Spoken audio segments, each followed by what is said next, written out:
Hello guys, next na naman natin i-unbox ay ito. Ano ito? Ay, yung USB data cable natin. USB data cable na maganda. Kulay purple. Ay guys, magandang quality niya. Ang kapal ang wire niya guys. Oh my gosh. Sana all. Original accessories yan guys. Oh. USB data cable. Original accessories. At makapal ang kanya texture niya is rubber na may pagka-smooth.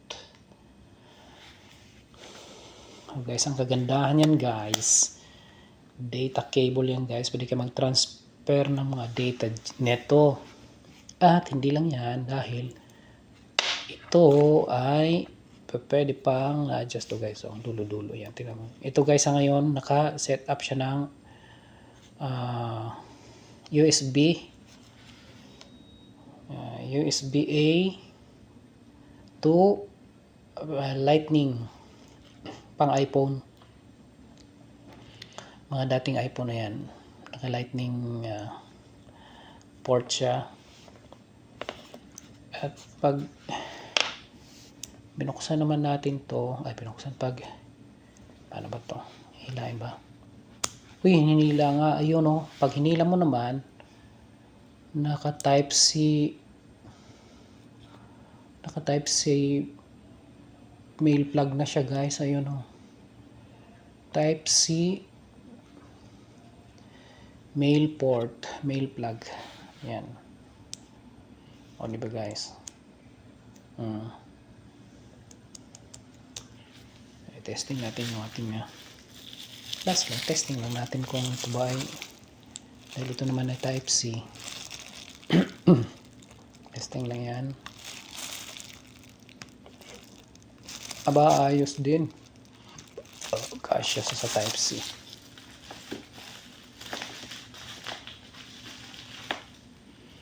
So naka type C na rin yan.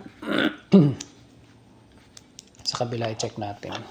At ito nga pala ay 1 metro.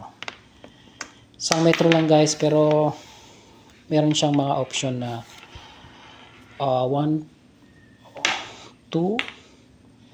meter, tapos 2 meters, tsaka 3. So 1 lang natin guys. Tama na itong 1. At itong kabila niya guys. Okay guys, at ang kanyang dulo rin pala ay type C. So pwede siyang mag type C to type C. Yan guys, oh. Type C to type C na yan. O di ba? Oh. Type C to to Lightning. O, wala lang siyang micro. At natatanggal to guys, oh. Oh. Pwede mong dalhin lang to, oh. O di ba? Meron ka ng adapter, maliit lang, oh, di ba? Natatanggal pala siya dito.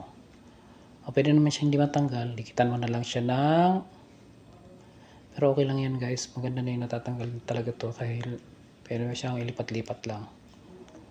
O diba? O, ayaw na magpasok. O diba guys? So another day, another good items na naman ito. Pwede na siguro mahugot ito parang hindi ayaw niya.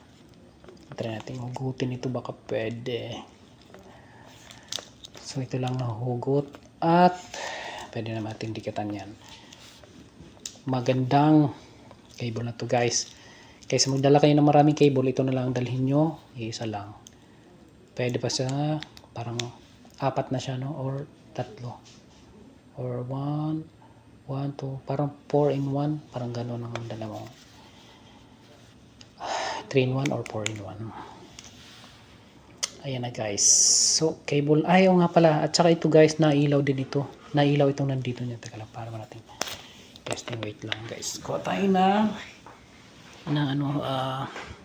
kasi wala tayong malapit power. So ito na lang. Try natin sa power bank. Try natin dito kasi nailaw daw to eh. Umiilaw siya. Try natin dito. Oh, pwede ba yan?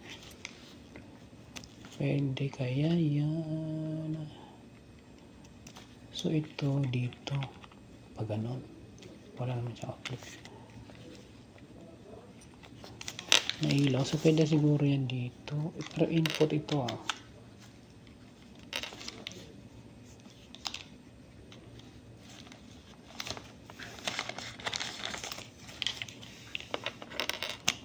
So guys, nailaw to guys. Ito kasi input to ng ano, yan, input. So hindi talaga dapat dito sa out. So male din kasi ito. Kaya hindi natin siya. So doon talaga dapat sa kanyang sa charger talaga. Wala kasi ibang output itong ano natin. Itong ating power bank. So anyway guys, nailaw ito, umilaw itong kanyang dulo dito. Iba-ibang color ang pag-ilaw niya.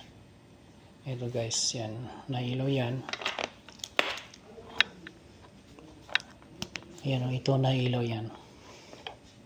So maganda siya guys. Ayos na to guys. Thank you for watching. Ito yung ating review sa maganda nating USB data cable. 4 or 3 in 1. Nice.